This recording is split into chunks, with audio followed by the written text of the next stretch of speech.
Welcome to the first ever JBFH podcast. Usually, we would be doing reviews separate to the podcast, but seeing as there's been a few films that we've missed recently that we really want to talk about, we're going to review them in a podcast format. I think that's the way to do it. Yeah. And my name is Josh, by the way, and this is... I'm Billy. And yeah, we're pretty much going to review 3 films we've seen recently. We're going to start with Spider-Man Homecoming, go into Baby Driver, and then War for the Planet of the Apes. So let's start with Spider-Man Homecoming. Josh, tell me somewhat. I don't know, what was your overall feelings on this film? My overall feelings? Yeah, overall. Well, don't give it like a... Just, what did you think coming out of the film? I was underwhelmed, if I'm being honest. I didn't think it was... I mean, I went in... Originally, I didn't have massively high expectations anyway, because... Well, I just didn't have massive high expectations, but then when everybody was reviewing the film and stuff, and the reviews came out, well, it hired my expectations a lot more than they should have been, because when we actually went into it, it was a pretty standard Marvel film. Yeah. And it was technically Sony, but like it's Marvel as well, isn't it? And I don't know, I felt like it was, it wasn't bad, I didn't hate it or anything. Yeah. It was just underwhelming. I quite enjoyed the film overall. I think it's hard to say whether it's the best Spider-Man film we got, because I'd need to rewatch Spider-Man 2 properly. I think it's definitely up there with Spider-Man 2. I think Tom Holland's probably the best Spider-Man that we've had. They've all been good for the different things, but I think he's captured the Spider-Man and the Peter Parker quite well. Yeah. I think I mean, there's not a lot of competition there, because you either have Andrew Garfield, who wasn't a bad Spider-Man, but he wasn't like, he was emo Spider-Man, wasn't he? Really? Yeah. He was. Apart from the actual emo Spider-Man in Spider-Man 3. Oh yeah. Fucking hell, forgot about that. Yeah. But then you had Tobey Maguire, who, like, he was likable, but like he always did that ugly cry over like everything, literally everything. I mean, I suppose I like the fact that the film is an origin story, but without being the typical Spider-Man origin. This is my problem though. Like, I really like that they didn't do the origin story. They like they said, "Oh, I got bit by a spider" or whatever. But I didn't like the no references whatsoever to Uncle Ben. Like, there was nothing. I think there was a very brief moment where he says, "Oh, she's been," like, when he refers to Aunt May, and he's saying like, "Oh, she's been through a lot lately." Yeah, but it doesn't actually. It never touches on it again after that. I don't understand why. Because Spider-Man was always, he was driven to be Spider-Man, because it's the whole with great power comes great responsibility. That was an issue I would have filmed, that it doesn't even touch upon the great power. He literally just wants to be Spider-Man because he wants to be cool. Yeah, like, he thinks it's cool to be Spider-Man, which is fair enough. So would I. I mean, I can't fucking believe it. I mean, because a lot of people I've heard say about the fact that he just wants to be Avenger because it's cool to be an Avenger. Yeah. But I suppose when you're a teenage kid, that's the way you look at it. I can understand. Yeah, no, that's true. But not if your fucking uncle died because of you. And we're assuming in this, as far as we know, at the moment, I'm sure they're going to correct this, but as far as we know, Uncle Ben never existed. Yeah. Or he did, and he died years and years ago, because he kind of died that long ago in the time frame. If they're going by the comic, the whole the actual origin story. But I always assumed before the film came out that it was going to be, that origin story is the origin story still, but they're gonna assume that everybody knows it. They have little references to it. I thought that they'd mention Uncle Ben, but they do not even say his name. Yeah. Ever. They don't even say like, "Oh, Uncle B, remember?" Uncle died. Uncle B. I suppose, because you're looking at it as he's the role model to Peter Parker, but I suppose in this film it's supposed to be Tony, in a sense. I think if you watch the promotional campaign for this film, which if you haven't seen the film yet, and I don't know why you would be listening to this if you have seen it. By the way, this is all spoilers. I forgot I should have mentioned that. We'll put it in the title. We'll put it in the title. You shouldn't really listen to this if you haven't seen the film, but if you have and you are listening to this, I just suggest you turn this off now and come back after, and also don't watch any of the promotional campaign. No. Because it gives away the whole story. Yeah, don't watch the trailers, because... But I would say that Iron Man features in the promotional campaign quite heavily, where in the film he's not as heavily involved. Yeah, There's a shot in the actual trailer of Spider-Man swinging. Yeah. And Tony's next to him. Not in the film. And that's not in the film. But I felt Tony was in the film the right amount.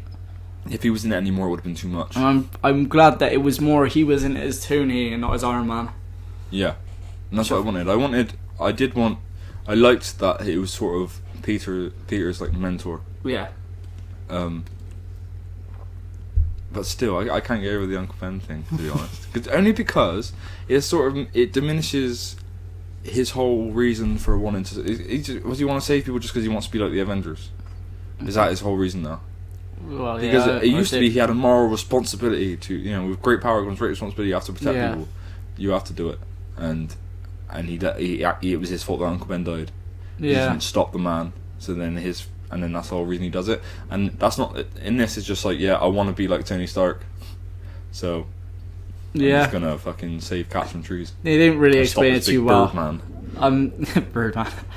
Such on Birdman. I suppose Michael Keaton was probably one of the best things in this movie. Definitely. And I'd say he's probably the second best MCU villain after Loki. I like him more than Loki, but only because I haven't watched the Thor films. I actually haven't seen them. I'm going to see them because I want to see Ragnarok. Yeah. And I want to know who the characters are. But I do like Loki, but I thought that I don't know. I just always enjoy Michael Keaton when he's on screen. Anyway, like always. He is he's weird with Michael Keaton because I don't think he ever raises his voice once in this film, and he's quite intimidating without really. Yeah, he does that thing where he's like, "I'll kill you." And everybody you love. He's still intimidating. He's intimidating, but he doesn't have to. I don't know. It's just. I suppose it's good acting. He's like he's like this like. What's he like 50 now? Yeah, he's got to be close to 50. No, he must be over 50. Yeah, he must be over 50. In his 50s, do you reckon he's 60? He ain't over 60. He ain't 60. He's got to be in his 50s. He's like this old kind of pudgy dude, yet he's still somehow like one of the most. If he wants to be, he can be extremely intimidating still. And with the Michael Keaton, I did not see the twist come in of Michael Keaton being her father. That was my favourite thing because usually something like that would be revealed in the trailer nowadays. Yeah. Because fucking everything gets revealed. There was a rumor that he was what's her name, Zendaya, MJ. Fucking. But there was a rumor that he was her father. Yeah. But I mean, when I went into the film, I didn't really expect it to be. I didn't expect it to come up. To be honest. I wasn't going to talk about this early, but that fucking MJ scene, that's ridiculous. It is fuck. I mean, I think I wouldn't say she done well to be her own character. I mean, because she's not really in the film, and I think maybe that's a small. If they're setting her up as a love interest, then maybe she should have featured in it a little bit more. I had no problem with her as a character. No. I liked her character, but it was just the fucking my friends call me MJ. Yeah. So, I mean, you set it up for her to be her own character, but then you're just like, actually, no, it's... No, actually, no, it's fucking, this is like... I mean, I think it's like Kevin Feige said, that was just a little nod to MJ. No, it's not. This is Spider-Man. Like, if she's MJ, then she's replacing Mary Jane. You're going to have fucking MJ come in later on. Yeah. You're not, are you? You can't now, because this is MJ. I'm assuming that she said, my friends call me MJ. If she's going to be friends with Peter, then Peter has to call her MJ from now on. Yeah. You know what I mean? Yeah.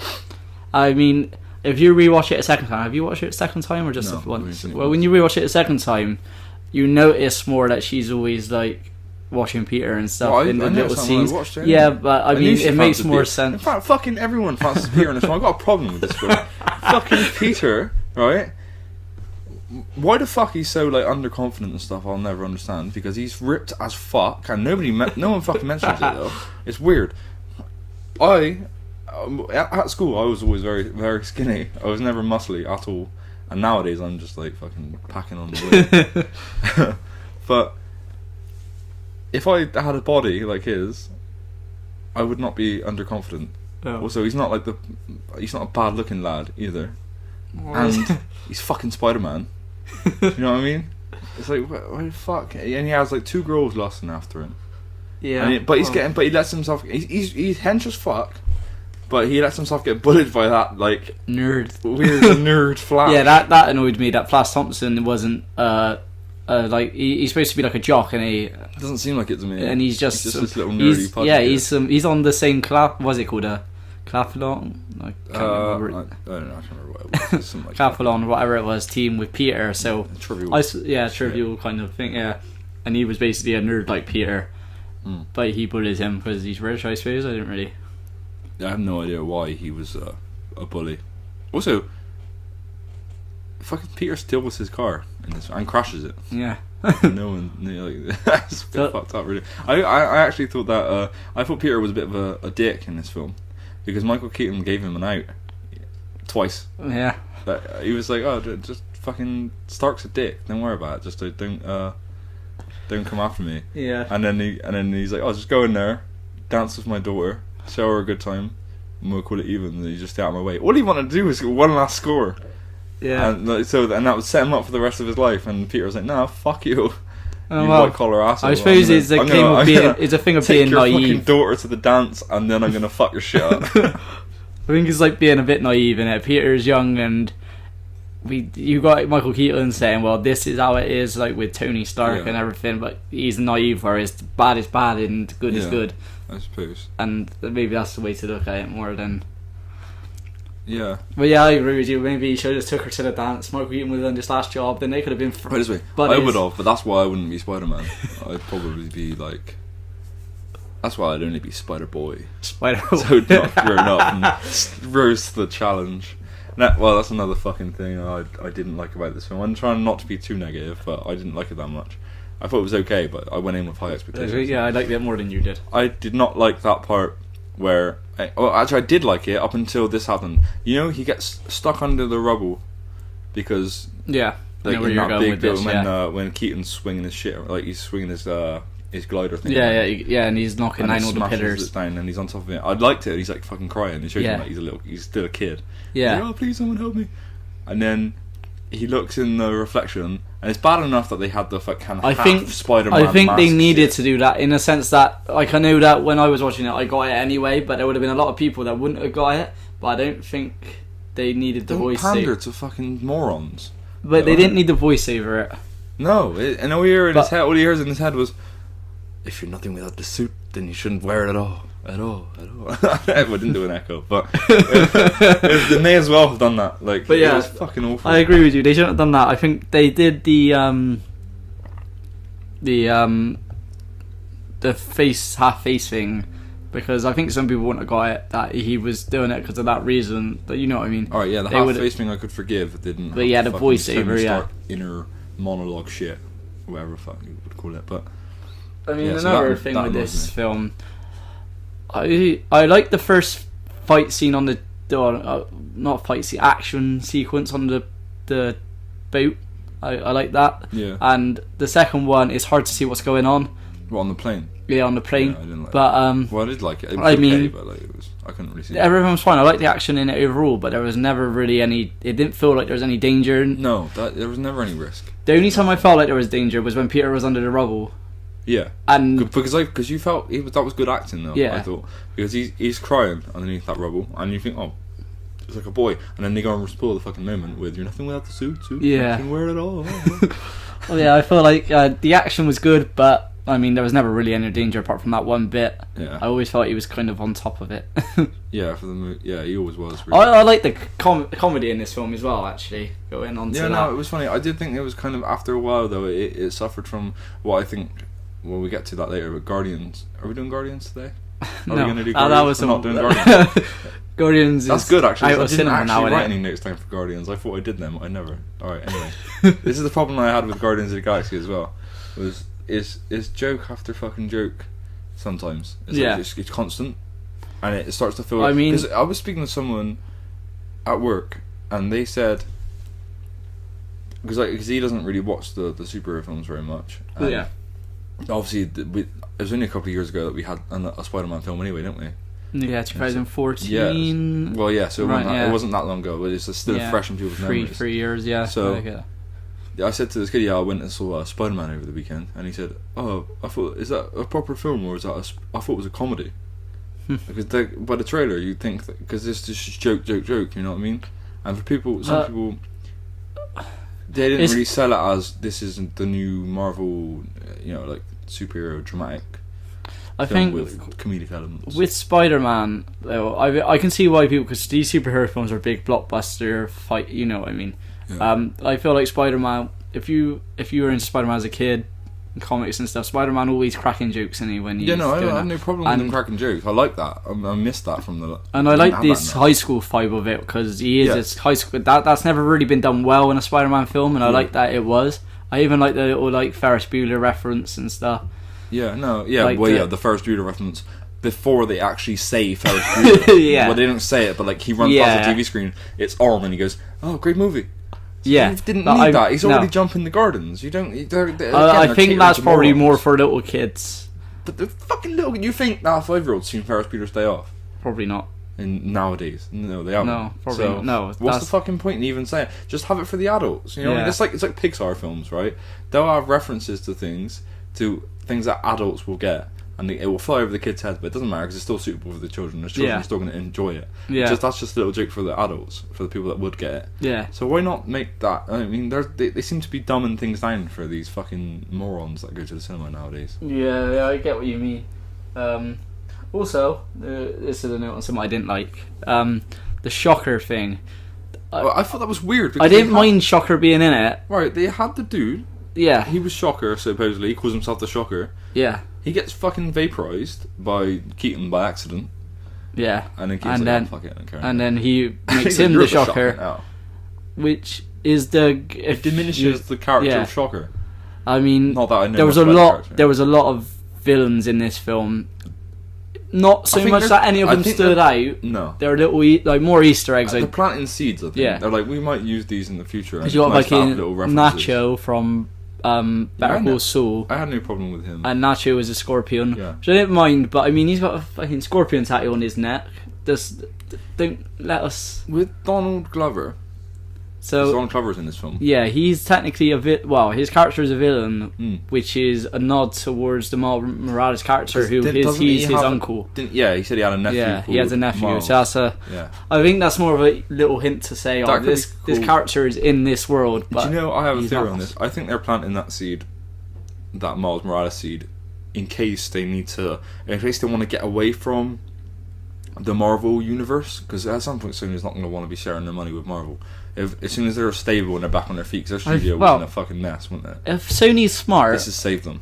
If Sony's smart, I wouldn't call this smart, but if they wanted to use Spider-Man in their own universe, but still make money from the Marvel, just keep Tom Holland in the Marvel universe. Yeah, and use Miles Morales in this Sony universe. That's what I'm saying. But I think it can get confusing for people that aren't into it. If they do pull that off, and once the Miles Morales has a core loyal fan base, I think once that's stable, they'll probably be like, all right, we're not going to use Tom Holland anymore. We're going to go Miles Morales, right? And we're going to stay away from the Marvel Cinematic Universe, and we're going to have our own thing. At which point they're going to fucking Spider-Man 3 it probably, or Amazing Spider-Man 2, and fuck it all up, put too many villains in, and then we're back to square one. And then they'll probably bring Tom Holland back, and everything's alright now. It's a very cynical. I've got a very cynical review though. Is there any more points you want to touch on with Spider-Man? I got one more, but I mean, if you got anything, we'll go with that. Go to that, and then go on to Baby Driver. I did write some notes. I'll have a look at it because I don't think. I pretty much covered everything. Because I had more negatives than I did positives, if I'm being honest. I've got. Gwyneth Paltrow making a cameo. I didn't write that. I like that. I mean, I don't really understand though. I like it, but where does this push her in this universe? In Civil War, why they made a big thing really out of? They explained it, and I like that how they explained it. They're not together anymore. Yeah. And I've only just heard a wolf howling. It's a siren, actually. I thought it was a fucking wolf.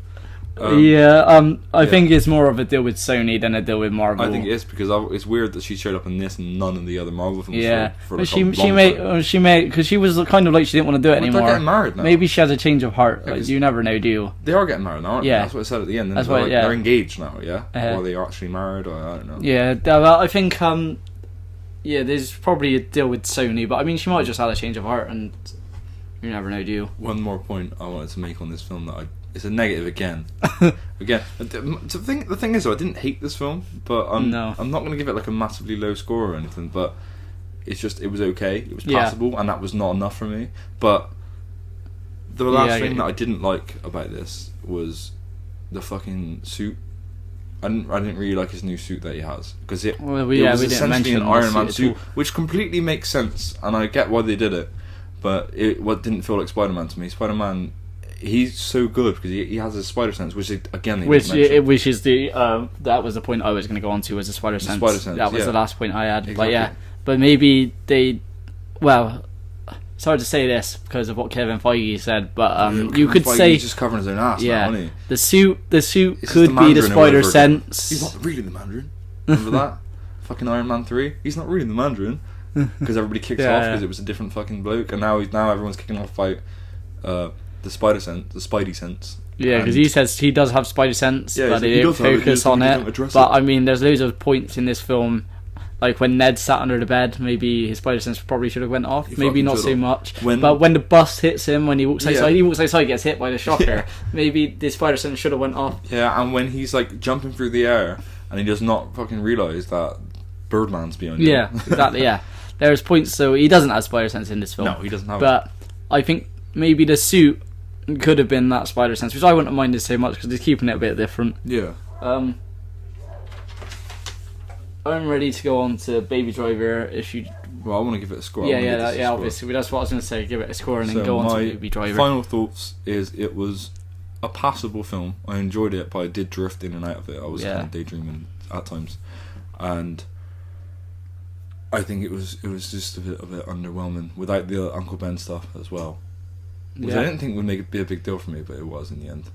It just made Peter less of a compelling character, and I think overall, I still enjoyed it though. So I'd give it like a 7 out of 10 for me. I think that's a good score. That's still like fresh. Yeah. If you Rotten Tomatoes. I mean, I was thinking about it a lot, and I really like this film. Spider-Man 2, I feel like tonally is a bit of a darker film. Much. And it's not as fun as this film, and I feel like this film captures the essence of Spider-Man better than Spider-Man 2 in that sense. But I like both of them, and I don't know which one I think is better. But I would probably give this film an 8.5 out of 10, which is probably a lot better than your score. But I mean, so I thought maybe over time most people agree with you. Maybe it changed after time. I can see where you're coming from. I've seen people make the points that I've made and still giving it a lot higher score than what I gave it. It's just, I don't know, it's just personal preference. I didn't enjoy it that much. I mean, I think it was a good film. I liked it. I liked it, and I will. I mean, I'm still going to buy the fucking Blu-ray because it's Spider-Man, and Spider-Man's my favourite superhero, probably. Yeah.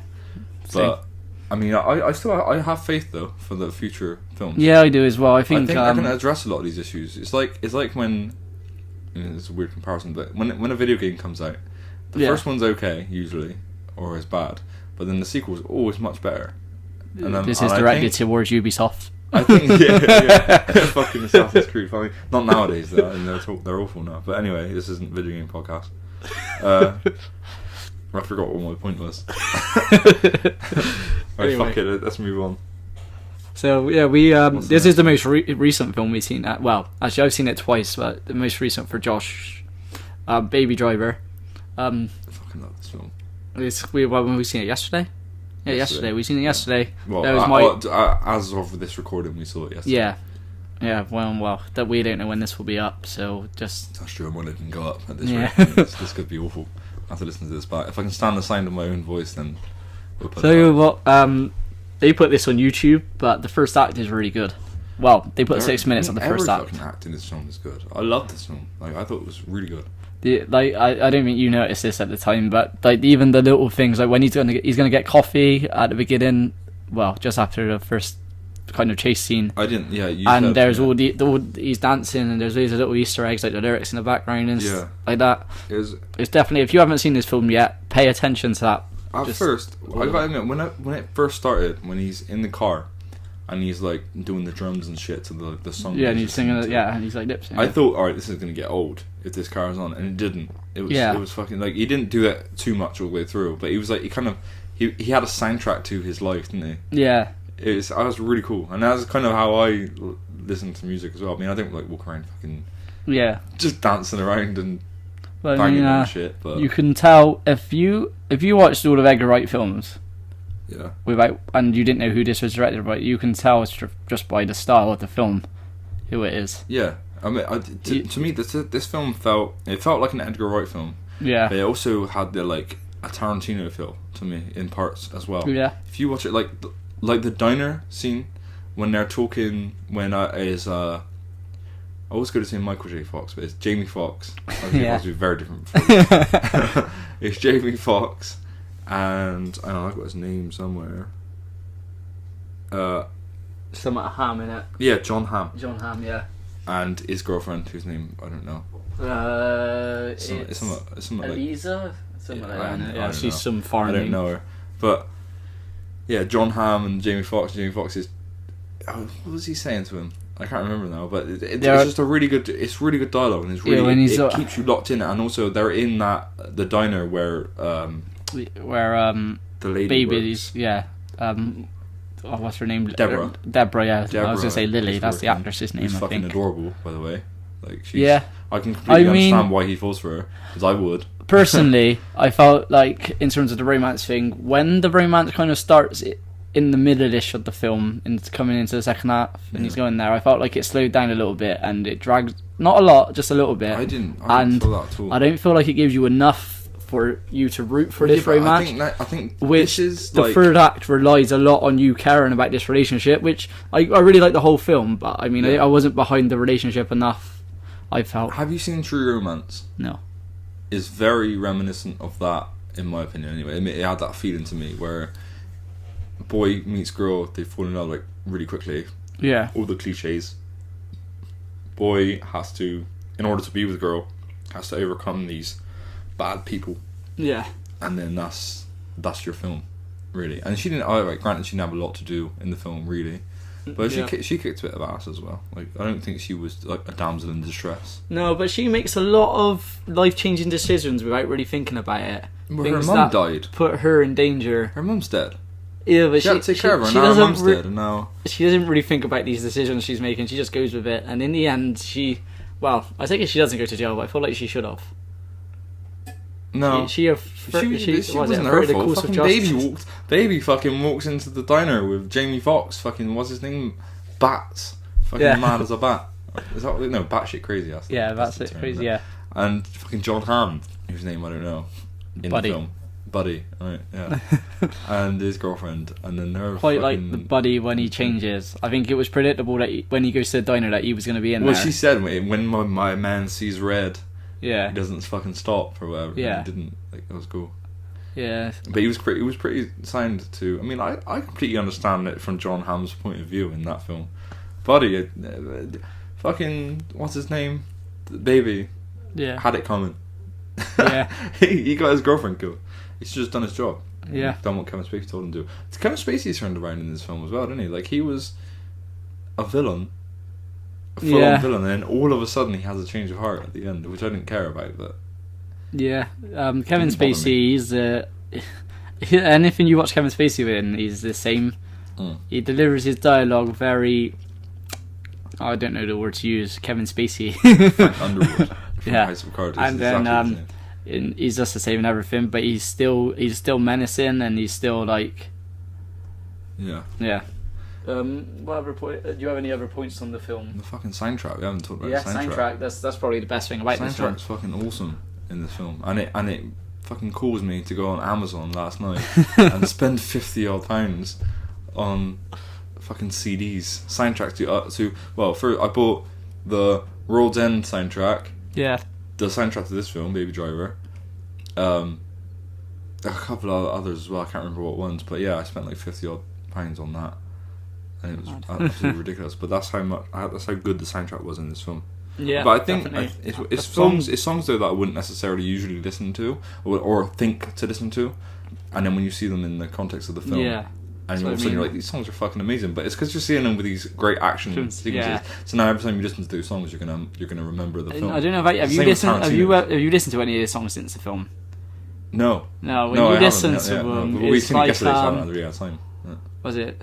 There's nowhere to run now, baby. And you think of baby though. You don't think of there just being he's a girl or something. Yeah, it's baby from the film. So it's like now I do, but I like that song anyway.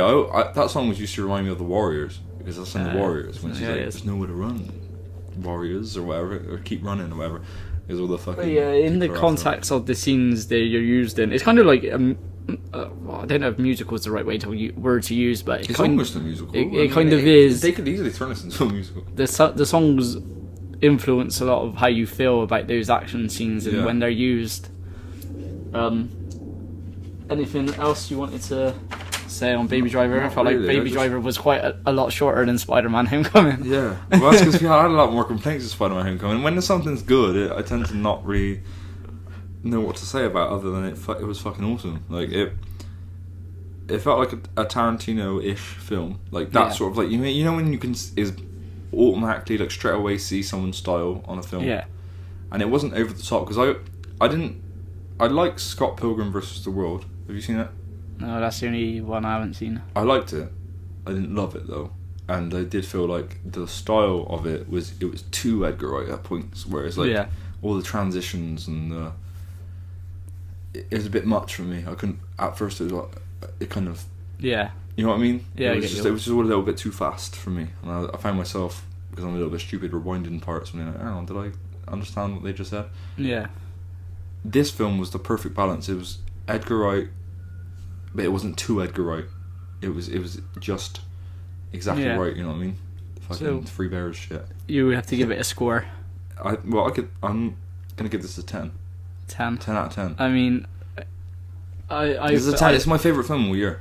I feel like the beginning dragged not the beginning, sorry, the middle dragged a little bit, and I wasn't fully behind the romance, so I would give this film a 9 out of 10. 9, yeah, which is a really good score still. Score, yeah, I mean, you're literally knocking 1 point off because of the romance, and that you thought dragged very slightly. Yeah, I mean, I really liked the film. I enjoyed it. I'd watch it again. I want to watch it again. Did you want more substance to the romance, like more of a reason for them to be so in love with her? Yeah, I didn't really, as I wasn't fully behind the relationship. That was the vibe of the film, because the film's very like, it's not realistic. It's very cartoony. Yeah, it's over the top. It's like but when we went into the third act, a lot of it depends on you to be into the relationship, really, doesn't it? But I fell in love with her as well, though. Like when I had this thing where if I watch a film, I fall in love with an actress's character. That's why, like, I don't think that Anna Kendrick is particularly attractive, but when I watched her in 50-50, and I fell in love with her character, so now anything she's in, I'll watch. I'm kind of like that. So I'm thinking about this girl. What's the girl's name? Lily something, isn't it? Yeah, Lily. I don't know. I changed the page. Lily something. Yeah, I'll tell you what it is now quickly. Lily James. It is Lily James. Yeah. Lily James. Got not a bad memory. Completely understand why he fell in love with her, because I would have if she was my waitress. So it's getting creepy now. Yeah. So yeah, 10 out of 10 for me, but 9 out of 10 for you. Yeah, 9 out of 10. Yeah, good film. Enjoyed it. It was very good. Next film, War for the Planet of the Apes, which actually doesn't have a war in it, really. Not really. It's not really a war. I didn't actually finish writing my notes down for this film, so I may play off you a little bit more. But this is obviously, without saying, if you've watched the trailers, you would probably see this. So it's the best motion capture in a film that I've seen. And the fucking effects in this film. Sometimes I thought that they were using practical effects because of how real it looked. Because like when you watch a CGI film, or when they watch CGI in a film, like say in a Marvel film, it's too smooth. The movement's just too smooth, and you can see like, alright, that's blatantly fake. Yeah. But you still enjoy it because it's fun to watch. But with this film, there were parts where I was like, are they using a real like gorilla there? Because he's moving like an actual gorilla. The hair, it looks so realistic, and the eyes are what get you. Yeah, definitely. That's what makes him look human. That's what gives him more character as well. Yeah. They even mention it in the film. I think Woody Harrelson says something about his eyes. He's almost human, and it's true. Like I thought it looked real to me sometimes. Yeah, definitely. One thing pays off in the film, which I think you'll see. I read a review. I think a few people say that it's a film that doesn't take many risks in terms of it kind of copies like the formula of the last couple of films, which I don't. Yeah, I would agree with that. I don't think it affects the film though. I think it's the one thing that is a risk in that film is Bad Ape, because that film that could have been a Jar Jar Binks character easily could have went wrong, and to put a character like that in a film, in quite a dark film for a bit of a comedic element, which I understand of doing that, could have went one way or the other. Yeah. And I think it paid off. I think. I don't think he ever did something which was funny that I thought, oh, that doesn't fit. You know what I mean? I felt like it all went in well. Yeah. If he had too many jokes, it was more focused on him the way that fucking Phantom Menace is focused on Jar Jar. Yeah.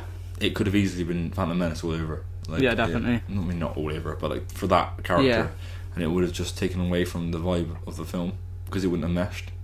But yeah, he was actually one of my favourite parts of the film. If it wasn't for him, then the film would have been very, very depressing. It was pretty depressing as it was. I mean, a lot of the time with Caesar, especially when he when they captured him, I didn't really see how they were going to get out of the situation. But I was thinking back, because at the time when we come out, I was like, those guards must be stupid, because that girl walks into the base, and like she's her food and stuff. But what were you gonna say? I was gonna say that these people are probably not really trained in military.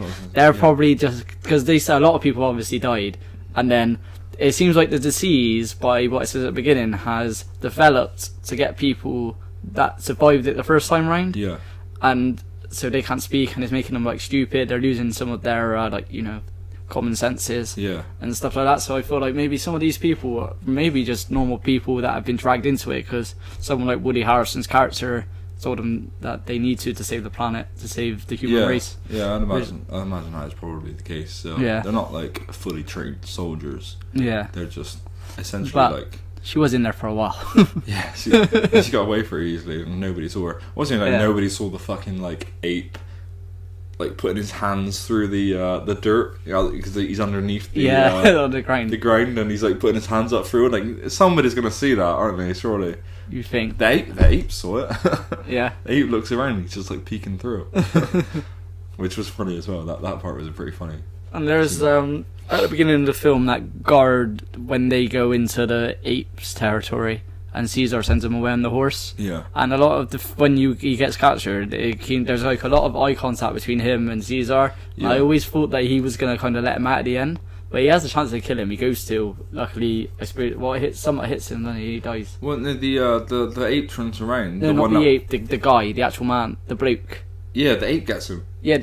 Oh, is it? Remember, he shoots a grenade launcher at him. Oh yeah, he does. Yeah, it's the ape that gets him. Yeah, because the other one's shouting, "Donkey, get the fucking grenade launcher, hurry up!" Yeah, and then he's like that. And then and he just saves Caesar, because he sees all of his friends getting slaughtered. Yeah, even though it doesn't even matter at this point. Yeah, but I really enjoyed the film. It was really good. It was a lot slower than I expected it to be. It didn't. It's called War of the Planet of the Apes, and like you said, there wasn't really a war. No, it's more like apes get captured. Well, it's more like Planet of the Apes escape from Alcatraz, because they do the Great Escape. Well, I feel like the film is more. The film's basically about Caesar's struggle. It's all about Caesar. He's becoming. It's about Caesar becoming the legendary. Well, I thought it was more how Cuba, how he becomes like Cuba, in the sense that obviously his family gets killed by humans. He's just going out for revenge. He doesn't care about the apes really at that point. He just wants to go and kill him because he killed his. He does, but I mean at that point he's more concerned about just going out and getting revenge because his family has been killed. And then at the end, the only reason he doesn't kill him is because he's going to kill himself anyway. Yeah. So he was lucky he did that, because they were captured. And then the apes get away. I mean, obviously, he gets them to that safe place, and then he dies. Yeah, spoiler. Caesar's fucking dead now. I mean, I hope they leave it at that. I could see why they would make more, because they make so much money. To the originals as well, with the voices. This is the reason that the humans don't speak in the original. Yeah. It's because the disease, they can't speak now. And that's why they are kind of like animals, because they haven't got all those instincts anymore. These films though, are they in the whole Planet of the Apes canon? Are they classing these as actual sequels to the original Planet of the Apes? I don't know. Because if they are, quite close. I always imagined that these films took place many, many years before. Yeah, it could be though. Still, because they do have. There's only the Nova girl that. But that's what I mean. That would still be what? That would be 20 years later. It seems like because his son's called Cornelius as well. Yeah, but I don't imagine that's he's gonna the be- actual Cornelius from Planet of the Apes. No. I'd Well, imagine that's that's. what I'm asking, I yeah. think they're just little Easter eggs just to nod at those Yeah. films. I don't think they're supposed to. Obviously, people are going to pick it apart, Yeah. but I don't think you're really supposed to. I'm really glad that they're keeping the trilogy as well. Yeah, I hope they don't make any more. I don't think there's no more to make. At least they finished Caesar's story though. Yeah, unless they're on about remaking Planet of the Apes, but I don't see the point. yeah, nor do I. Is there any other points you wanted to? Not really. I mean, I got to give my score though. Yeah, But yeah, there wasn't really. I didn't really have any negatives of this film. My only negative was that it slows down in the once they get to the camp. yeah, It slows down quite a bit to the point where I was getting a bit like, right, come on, let's get. I could have done with just a tad more action. I think that's why I enjoyed Dawn I of the Planet of the agree. Apes just a little bit more. yeah. Dawn is definitely better than. Yeah. Just not by a lot. No. But it is better. Yeah. I mean, what score They're would you? all good. It's like fucking picking your favorite child, Yeah. I suppose. Although I don't think I'd find that hard. No, That's the one. Rise is definitely the worst, but it's not bad. Yeah. It's still a really good film. What score I would you? give it a 9 out of 10. I give it 9. a 9. I didn't only not 1 point off because I think it does sag a little bit in the middle. Yeah. But other than that, I think it's I mean, yeah, it's a brilliant film. I really like the film. I give it a 9.5. Yeah. Yeah, I thought it was a really good film. I think this is probably one of the best trilogies now. It's up there with like Lord of the Rings. Yeah, I'm always hesitant to say Star Wars because I think Jedi's a bit of a mess. But The thing is, I'd argue that's that another podcast. Lord of the Rings is a better made trilogy. Star Wars, I enjoy it more when I watch it, so I go Star Wars over Lord of the Rings. But I think I can argue it from both. But yeah, this is definitely a different podcast. This is gonna be a different podcast. We're gonna definitely do this in the future, I think. Cool. So yeah. it, whether we use this or not, we'll see. Yeah, we'll see. But obviously, usually, if you're listening to this, then we have used it. But obviously, this probably wouldn't be our normal basis of a podcast because we would do the reviews separately and we would just chat about other things to do with movies, TV shows, games. yeah, whatever we want to talk about, really. Yeah. That's why the bullshit's in the title of our fucking thing. But yeah, I think usually we would do just reviews of each film. So yeah, that'd probably be about 10 minutes usually. yeah, Or however long we want to speak for about them. But they won't always be spoilers. We're only did spoilers because the films have been out. for a little while now, so you may as well. Cool. So yeah. So yeah, see you next time, maybe. We'll see. See you soon. Goodbye.